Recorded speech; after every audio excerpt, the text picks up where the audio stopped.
নতুন রেসিপি দেখাবো। সেটা হচ্ছে গিয়ে এটা আমি ছোটবেলায় খুব আমার কষ্ট পেতাম, মানে ঠান্ডা লাগতো, সর্দি হতো, কাশি হতো, মানে আমি সব এত রুগ্ন ছিলাম যে আমাকে লাস্টে এই প্রসেসিংটা অবলম্বন করতে হয়েছে। এবং আমাকে একজন দিদা বলেছিল যে এইভাবে খেলে নাকি কলা মানে উনি দুটো শর্ত দিয়েছে, বলছিল এক তোমার মেয়েকে বিক্রি করে দাও, আর দুই তাহলে এইভাবে করে কলা খাওয়াও, দেখবে ওর মানে রুগ্ন যে একটা ব্যাপার থাকে, আমি খুবই রোগা ছিলাম, ওই কাকতারুয়া যাকে বলে আর কি।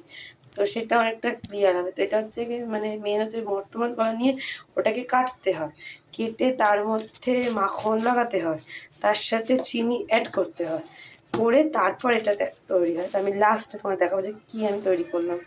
যে এই হচ্ছে আমার বাটারের অবস্থা, এটা হচ্ছে দিয়ে দিয়েছি, আর এবার চিনিটা দেবো, তা দেখা। আরে আমি হাতে সরাও, ক্যামেরা আটকে দিচ্ছি। এই যে বন্ধুরা দেখুন, এটা হচ্ছে কি রেডি হয়ে গেছে।